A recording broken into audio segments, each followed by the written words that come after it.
ওলি আল্লাহর দরবারের মধ্যে এখন কমি অঙ্গনের বাইরা তারা জায়গা দখল করে আছে, জায়গা দখল কইরা তারা মজার মজার খাওন খায়। ওলি আল্লাহর দরবারও মানুষ মান্নত করলে উপকার পায়, মান্নতের জিনিসপত্র খাইয়া খাইয়া গাটটা মোড়া করতেছে, আর ওলি আল্লাহর বিপক্ষে কথা কয়। ঠিক কিনা বলেন?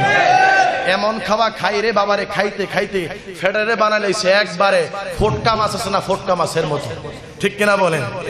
এখন মসজিদের সভাপতি সাহেব যদি কয় আসসালামু আলাইকুম হুজুর, ডাকাতে নাইছে তো হুজুরের লগে একটু কোলাকুলি করবো, এখন ফেডার লেগে আর বুক মিলাইতারে না। ঠিক কিনা বলেন? এমন খাওয়া খায় ওলি আল্লাহর দরবারের মধ্যে খাইয়া গাড্ডারে মোড়া বানাইছে, লড়তারে না। এখন গার ফিরাইব কি? গান না ফিরা শরীরটা পুরো এমনি বিরন লাগে, গা মুড়ো হয়ে গেছে। অহন কোলাকুলি করতারে না সভাপতি সাহেবের লগে, খালি জাতে আর খালি কোতে। ঠিক কিনা বলুন? তোমরা ওলি আল্লাহর দরবারে থেকে ওলি আল্লাহদের বিরুদ্ধে আচরণ করতে